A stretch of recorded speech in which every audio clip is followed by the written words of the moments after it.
Apa aku pernah minta untuk dilahirkan? Apa aku pernah minta untuk lahir di keluarga yang seperti apa?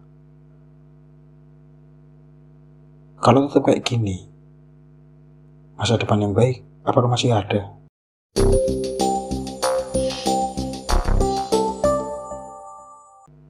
Kita kadang dengar orang-orang selalu bilang, seburuk apapun dunia, rumah tetap jadi tempat pulang.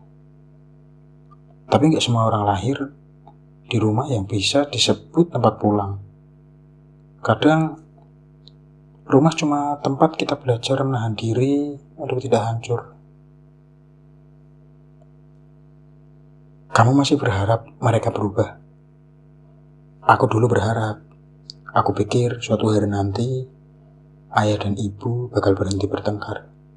Rumah bakal jadi tenang. Kami bisa makan bareng tanpa ada suara tinggi. Tapi semakin aku besar, aku sadar beberapa rumah memang tidak pernah benar-benar utuh. Orang di luar sering bilang, palingan cuma masalah keluarga biasa. Mereka nggak tahu rasanya tidur dengan suara gebrakan pintu. Mereka nggak tahu rasanya diam di kamar sambil berharap semuanya cepat selesai. Kadang aku mikir, kenapa anak lain bisa punya rumah yang hangat? Karena setiap orang lahir di cerita yang berbeda. Tapi kenapa ceritaku harus seperti ini? Karena hidup gak pernah bertanya, kita ingin lahir di keluarga yang seperti apa. Yang paling menyakitkan bukan cuma pertengkaran, tapi kata-kata kecil yang terus diulang. Kenapa kamu gak seperti kakakmu? Lihat tuh anak tetangga, dia bisa masa kamu enggak? Awalnya aku berusaha lebih keras, belajar lebih rajin, berusaha lebih baik. Tapi semakin lama, semakin aku ngerasa aku tetap gak pernah cukup. Karena kamu mencoba mendapatkan pengakuan dari orang yang bahkan belum selesai dengan luka mereka sendiri. Yang paling aneh dari broken home tuh, lukanya sering gak kelihatan.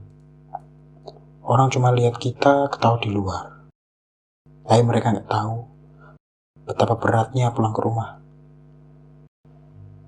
Kadang aku iri sama orang yang bilang, aku kangen rumah.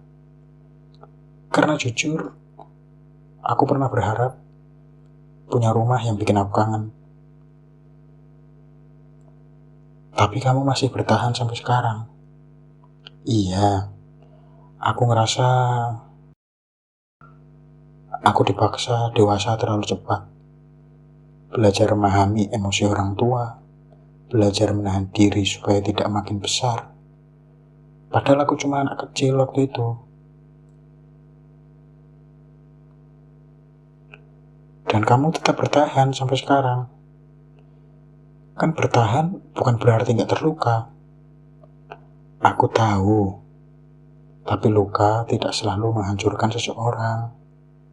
Kadang, luka justru membentuk seseorang menjadi lebih kuat. Jadi semua ini harus kuanggap pelajaran. Bukan, ini hanya bagian dari cerita hidupmu, bukan hukuman, bukan juga alasan untuk menyerah. Kadang aku takut suatu hari nanti aku akan menjadi seperti mereka. Justru karena kamu merasakan luka itu, kamu tahu rasanya. Dan orang yang tahu rasanya terluka biasanya lebih berhati-hati agar tidak melukai orang lain. Jadi broken itu gak menentukan masa depanku. Enggak. Broken home hanya menjelaskan dari mana kamu datang, bukan kemana kamu akan pergi. Berarti suatu hari nanti, aku bisa buat rumah yang berbeda. Rumah yang dulu kamu harapkan sejak kecil. Rumah yang gak penuh teriakan, gak penuh perbandingan, tapi penuh sesuatu yang dulu jarang kamu rasakan. Apa tuh? Rasa dimengerti. Mungkin itu ya alasanku masih bertahan sampai sekarang. Bukan untuk memperbaiki masa lalu, tapi untuk memastikan masa depan tidak mengulang luka yang sama.